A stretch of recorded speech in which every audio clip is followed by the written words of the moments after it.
Hi, Experience Christian Church. It's great to be together today. I'm Laura Park. This is Matthew Park and Crawford and Maya, and we're just missing JD and Ava with us.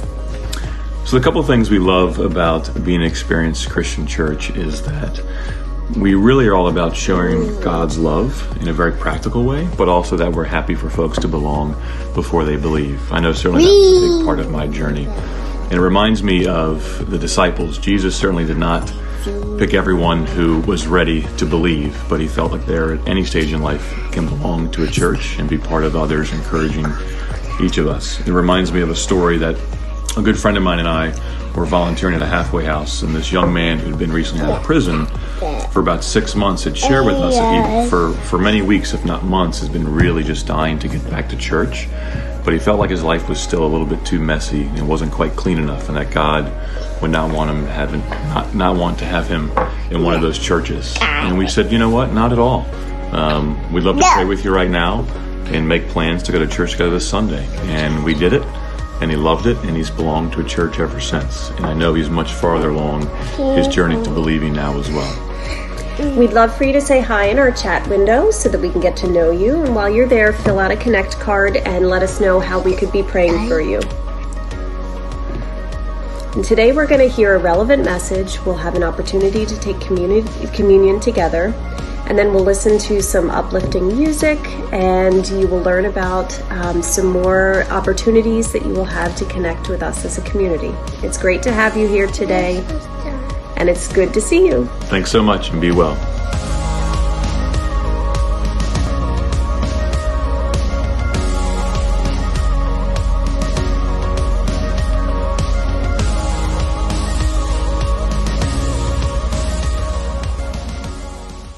Hey, Experience Christian Church. I am Carrie Silver, one of the pastors here. Today we're continuing with our series, The Art of Neighboring. And as often happens, I have the challenge of talking with you about something I have yet to be good at. So we're going to learn a lot together.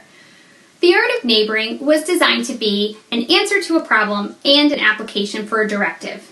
In 2009, Jay Pathak and Dave Runyon were among a group of pastors in the Denver area that were hosting a roundtable to figure out how to address numerous issues they were having in their communities. At-risk youth, housing concerns, hunger, drugs, isolation.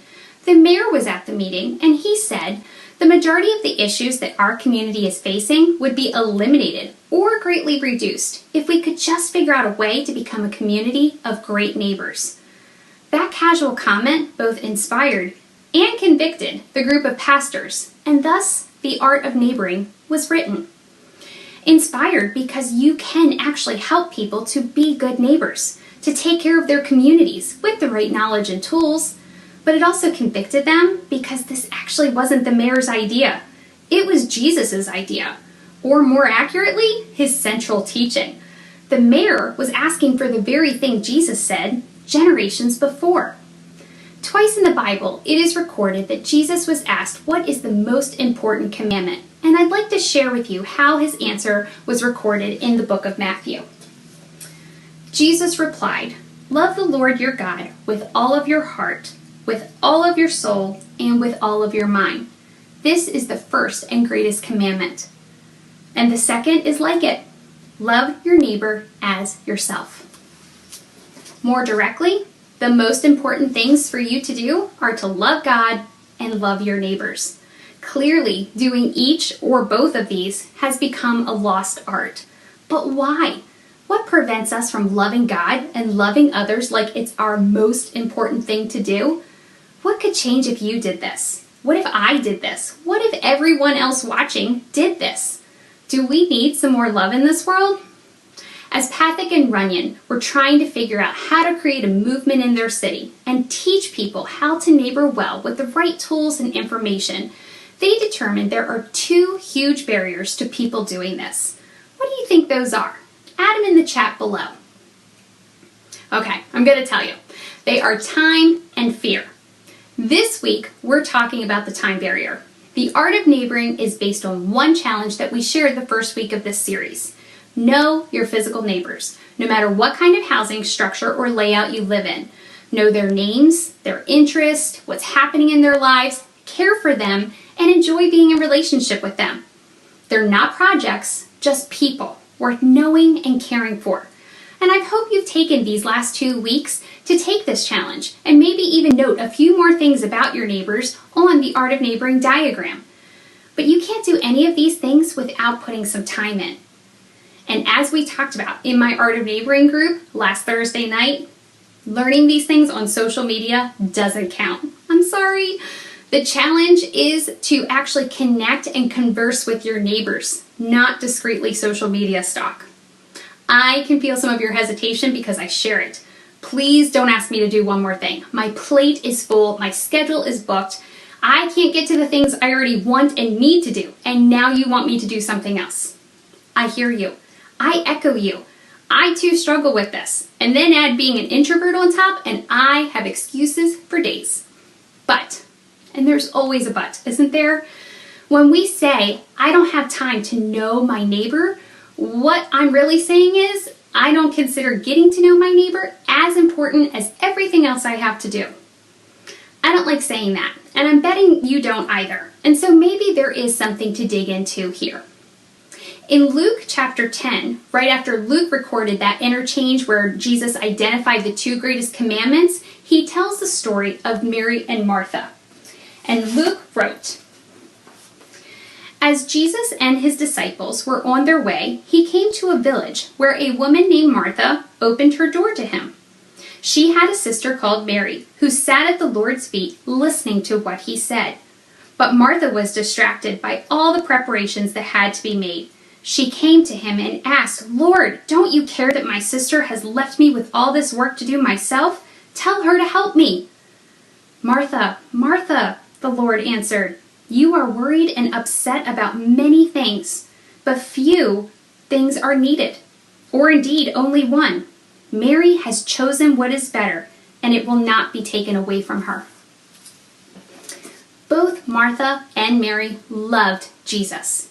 Both were thrilled to have him in their home. They just expressed it in very different ways. Martha wanted to love Jesus by serving him as a good hostess would do. This is what was expected of her, and she was ready for it. She wanted to prepare a space and a meal for him to impress him. Her to-do list was long. Mary wanted to spend time with Jesus, listening to him and just being present with him. This is actually a bold move by Mary because that was countercultural.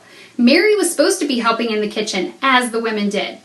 But Luke identifies Martha as distracted because she could not divide her time between listening to Jesus and preparing for the experience she wanted him to have, and do both well.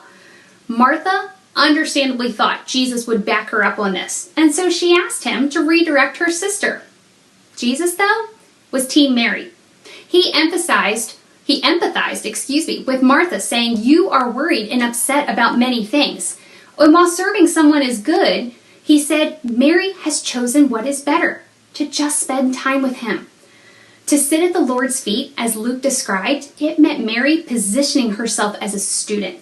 She was likely literally sitting on the floor amongst the men that traveled with Jesus and members of her community. In Mary's culture, women didn't do that. They weren't educated like that. Jesus sees value in Martha's service, but he sees greater value in Mary wanting to learn and be in relationship with him. Martha likely captured what John Ortberg described in the great book, The Life You've Always Wanted. Ortberg says, hurry is the greatest enemy of spiritual life in our day. He says that our society suffers from hurry sickness, and goes on to say that the reason hurrying is so dangerous is because love and hurry are not at all compatible. Because love always takes time, and time is the one thing hurried people don't have. And we see that play out practically too, don't we? If hurried people don't have time, and love takes time, maybe that's why people in a hurry are often the ones that feel a little less loving. I know when I'm in a hurry, I certainly can be more snappy, a little less engaged in conversation, quicker to stress, and certainly to be offended. Love takes time. John Mark Comer, in his excellent book, The Ruthless Elimination of Hurry, quotes Corrie Tenenbaum to have once said that if the devil can't make you sin, he'll make you busy. He goes on to say, there's truth in that. Both sin and busyness have the exact same effect. They cut off your connection to God, to other people, and even to your own soul.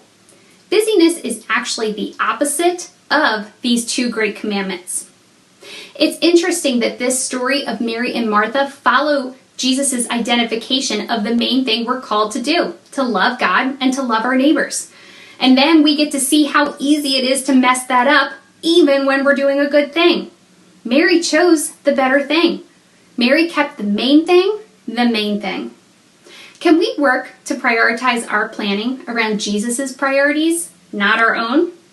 Do we live at a pace that allows us to be available to those who live around us? Jesus did, and if we're going to live like him, then we need to learn how to live at a pace that allows us to be available to those who live around us. If loving God completely and loving others selflessly is a priority for you, it's important to remember that another way to spell love is Time. We need to arrange our time to effectively invest in those in relationship with others around us and in God. Have you ever been blessed to have a neighbor do this for you? I have, and I didn't even really fully realize it at the time. In 2013, we moved back to Pennsylvania and settled into a neighborhood of about 70-ish houses. My kids were the same ages as many kids in our proximity, which afforded plenty of opportunity for connection. But one of my neighbors in particular, 2 doors down, went above and beyond to get to know me and my family as she had with so many others. For Robin, she for sure spelled love, Time. Although her kids played sports and her husband worked late hours and she volunteered at school and other organizations, she was always there for conversation or for a favor. She would check in on me before a Target run to see if I needed anything, suggest we ride to school together since we were both going for an event, sit outside on the porch in the evenings just to catch up on our days. If more than 2 days went by when I didn't talk to her, it felt weird. She knew my stresses, she knew my favorites, she knew my family, and she was my family because we didn't have any local. We developed a wonderfully reciprocal friendship, and when she announced she was moving to Florida, the neighborhood was gutted. We had quite a going away party because there was so much to celebrate for the years we had lived in such close proximity. And although she now lives in Florida, and we have since moved to a different neighborhood, I still talk to her almost weekly. The time and love invested over years forged a relationship like no other. And if we can't move away from our neighborhoods and not be missed, I think we're getting this wrong. Neighboring in a loving way takes time, just as building a relationship with God does. If spending time with God is something you feel challenged to do, I strongly encourage you to take time to read through the first 4 books of the New Testament in the Bible. Matthew, Mark, Luke, and John, those are the 4 books. They're also called the 4 Gospels. And these are eyewitness accounts of what Jesus was like. Yes, it is where we learned how to identify the main thing, but it's also where we get to see Jesus live it out. Jesus prioritized his relationship with God. He spent time with God, sought to know God's will deeply. He prayed frequently, with others and by himself. In each of these Gospels, you'll find Jesus also made time to love others. He was frequently interrupted from where he thought he was going to go or do, to talk, to heal, to teach, to defend anyone who needed him. His disciples would even often try to hold off these distractions, but Jesus was interrupted even when he was already interrupted at times. Certainly, his to-do list was long, and he knew his time was limited, but he allowed his time and his actions to reflect the priorities that were aligned with God's priorities. So how can we overcome this time barrier? Well, first, let's work on keeping the main thing the main thing. Does your schedule, or more importantly, how you prioritize within your schedule, reflect the 2 greatest commandments of Jesus, to love God and to love others? Do you have time set aside to connect with God and develop a loving relationship with him? Do you have time set aside to learn about and connect with your neighbors and develop a relationship with them? What is one next step you could take to do each of these well? We're also going to need to eliminate time wasters. To keep that main thing the main thing, we know we have things that are wasting our time. What wastes your time? Adds no positive value to it. For all the masses of tech and apps and strategies that have been developed over the past decade, we still have not gained time. We just keep filling it up. One of my favorite podcasts to listen to is the Craig Groeschel Leadership Podcast. He has a lot of great things to say about productivity and efficiency, two of my personal favorite words, and directs listeners to regularly do an energy audit by listing all of their tasks, responsibilities, decisions, and look for patterns of what is draining and what is sustaining, with the goal of being able to eliminate or delegate the draining stuff and increase what is life-giving. What would it mean to do a relationship audit? Maybe this is something we need to do for the next few weeks. Let's list out all the relationships we spend time on. Maybe those in real life and those on a screen. Determine which ones are life-giving and life-draining. And the goal is to rearrange our schedules and our mental effort to plan for and prioritize our relationships to reflect the main thing: loving God and loving others. In Psalm 39:4, David reminds us our time is limited. He said, "Show me, Lord, my life's end and the number of my days. Let me know how fleeting my life is." Recognize your limitations, including and especially your time, and make sure it truly reflects your priorities. There are going to be some things that are easy to give up because we know we should have already done it. But we're also going to have to say no to some things that are going to hurt a little. But as you allow your time to reflect your actual priorities and even the priorities of Jesus, you will become more fulfilled. Neighboring is a marathon, not a sprint. Take your time to love well. What do you want your relationship with your neighbors to look like a year from now? And how can your time reflect movement towards that? And finally, to overcome this time barrier, we need to be interruptible. You know, when the stay-at-home orders started during the pandemic, my normal work-from-home setup was suddenly jilted by my kids' school-from-home setup.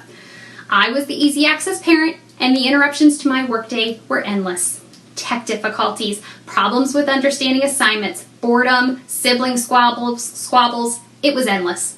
I finally hung a sign on my door, and it said, "Limit interruptions, please." And then it listed some questions. Did you try 3 ways to solve your problem first? Did you go ask your dad? Did you text me? Because I'd already asked them. Just text me that you need me. Don't just walk in and dump everything that's going on. Spoiler, the sign did not work. Yes, my kids needed to learn some boundaries. And I also needed to learn to be willing to be inconvenienced. I could no longer arrange my workday without margin for interruption. And when I was willing to change my mindset and appreciate the opportunities to care for my kids and their new level of stress, it was better for all of us. To love God and love our neighbors, we're going to have to be interruptible. And when we can get to a place where we can welcome the interruption because it communicates the trust someone has in us to help them and the value someone has in us because they want to spend time with us, maybe we could see that interruption as a gift. As Pathak and Runyon encourage us in the art of neighboring, remember, real relationships with our neighbors will happen as we have the ability to be present and connected to them. It's one thing to be home. It's another thing to be present. It's going to take some real discipline with our calendars and our hearts to become the kind of neighbor Jesus wants us to be. But it's worth it. Every week, every service, we have an interruption, and we call it communion. It was commemorated by Jesus the night before his crucifixion. He was gathered with his closest followers, celebrating the Passover meal, and this was the nation of Israel's most prized holiday. But Jesus interrupted the normal tradition as recorded in Matthew chapter 26. Let's check it out together. Here Matthew says, "While they were eating, Jesus took bread, and then he had given thanks. He broke it and gave it to his disciples, saying, 'Take and eat. This is my body.' Then he took the cup, and then he gave thanks. He gave it to them, saying, 'Drink from it, all of you. This is my blood of the covenant, which is poured out for many for the forgiveness of sins. I tell you, I will not drink of this fruit of the vine from now on until that day when I drink it new with you in my Father's kingdom.'" Friends, we continue to celebrate the same meal together to remember the sacrifice that Jesus made, allowing us to reconnect with God the Father. Communion reminds us that we don't begin a relationship with God by earning it. We simply accept an invitation that's already been extended. If you have questions about giving your life to Jesus, would you email us, message us, or even make a note in the comment section here? We just love to connect with you. And for those of you watching that have already made Jesus your leader and forgiver of your life, let's at this time reach out for those two elements that Jesus spoke of. First, let's take the body. Next, let's take the blood poured out for the forgiveness of sins. Let's pray together. God, you love us, and we're so thankful for that.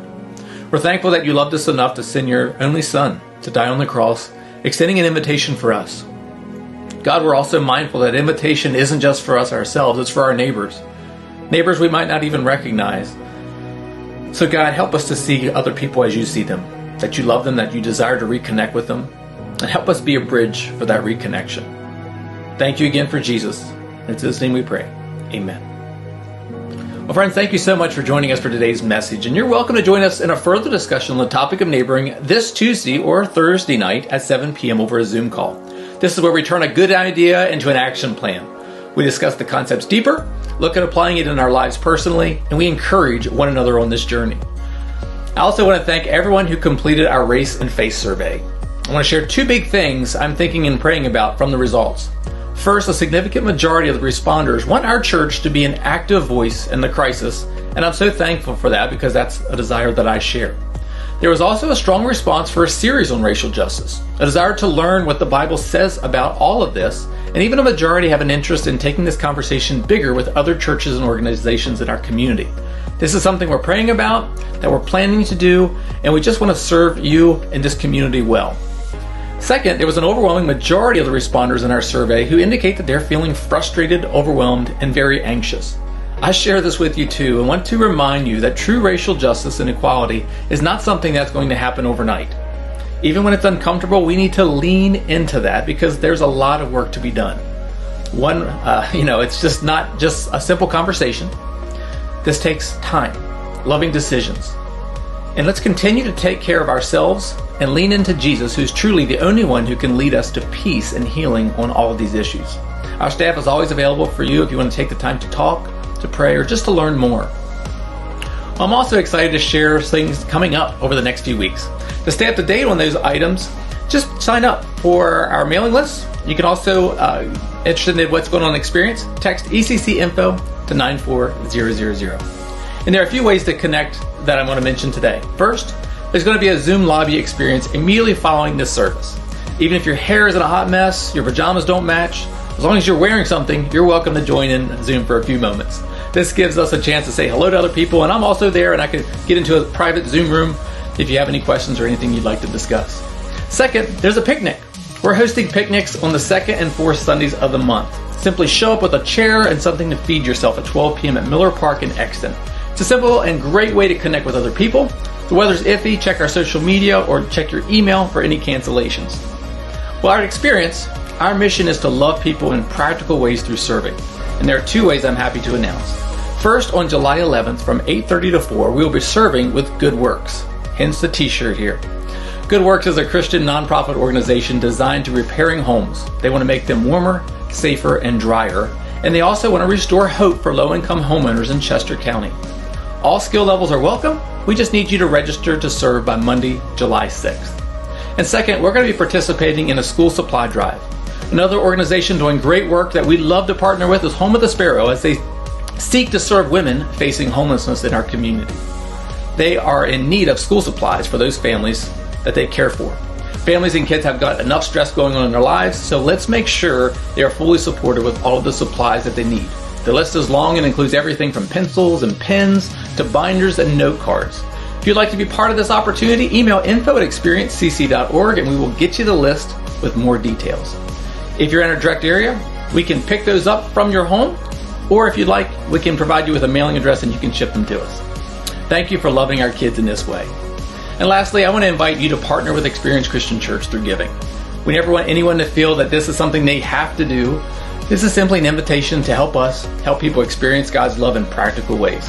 To give, you can go to givetoexperience.com. Thanks for tuning in today, and at this time, we're going to transition to a time of singing. Have a great Sunday. Well, good morning, Experience Christian Church. My name is Nathan, and I'm one of the worship pastors at First Christian Church of Johnson City, Tennessee. It's good to be together today. We're going to conclude this amazing time of worship together with a little bit of singing.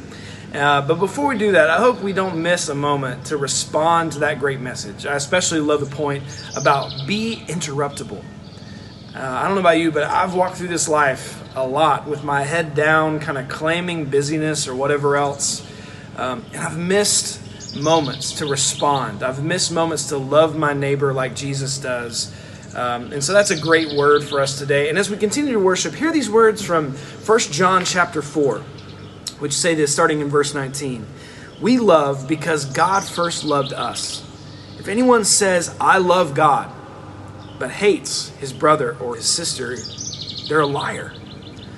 For he who does not love his brother or his sister whom he has seen cannot love God whom he has not seen. And this commandment we have from him. Whoever loves God must love his brother or his sister. Perfect love casts out fear, and the love that God has for us is made complete when we respond and love our neighbor. So with that in mind, I invite you to sing as we lift our voice today.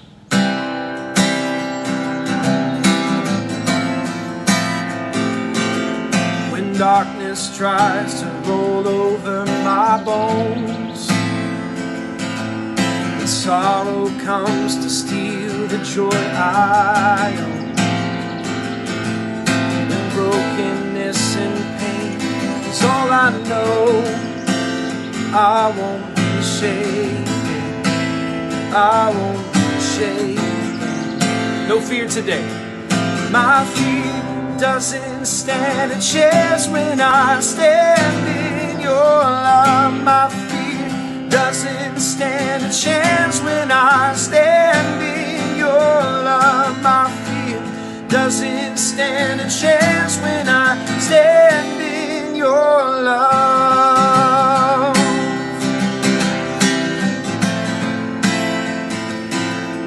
Shame no longer has a place to hide.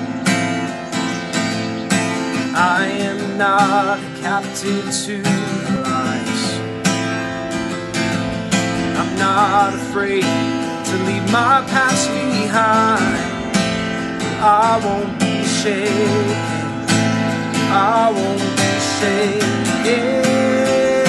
Oh, my feet doesn't stand a chance when I stand in your love. My feet doesn't stand a chance when I stand in your love. My feet doesn't stand a chance when I stand in your love.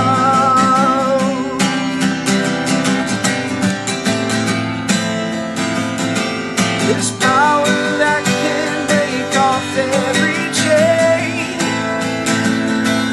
There's power that can empty out a grave. There's resurrection power that can save. There's power in your name. There's power in your name. There's power that can break off every chain. There's power that can empty out a grave. There's resurrection power that can save.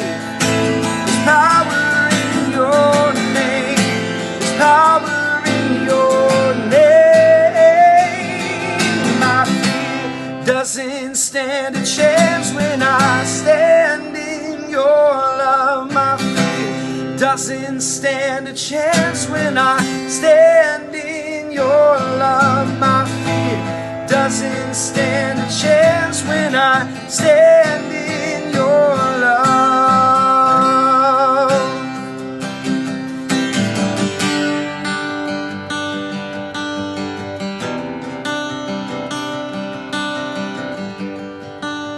Worthy of every song we could ever sing, worthy of all the praise we could ever bring. He's worthy of every breath we could ever breathe, live for you.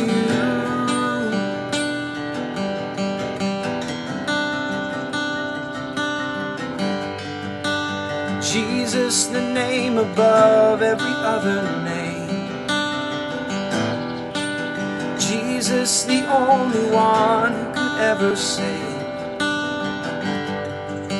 He's worthy of every breath we could ever breathe.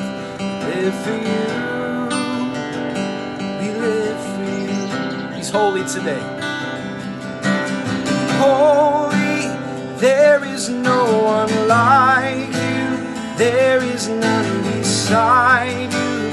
Open up my eyes in wonder and show me who you are, and fill me with your heart and lead me in your love to those around me. He's worthy. Worthy of every song we could ever sing. Worthy of all the praise we could ever bring. He's worthy of every breath we could ever breathe. We live for you. Oh, we live for you. Jesus, the name above every other name. Jesus, the only one who could ever save. He's worthy of every breath we could ever breathe. We live for you. Oh, we live for you. Sing holy, holy. There is no one like you. There is none beside you. Open up my eyes in wonder and show me who you are, and fill me with your heart and lead me in your love to those around me. So lead us in that love, Lord. Let us be your light. Let us be your hands and your feet. Let us build our firm foundation on you. And I will build my life upon your love. It is a firm foundation, and I will put my trust in you alone. And I will not be shaken, and I will build my life upon your love. It is a firm foundation, and I will put my trust in you alone. And I will not be shaken. Sing holy, there is no one like you. There is none beside you. Open up my eyes in wonder and show me who you are, and fill me with your heart and lead me your love to those around me. We build our life upon you.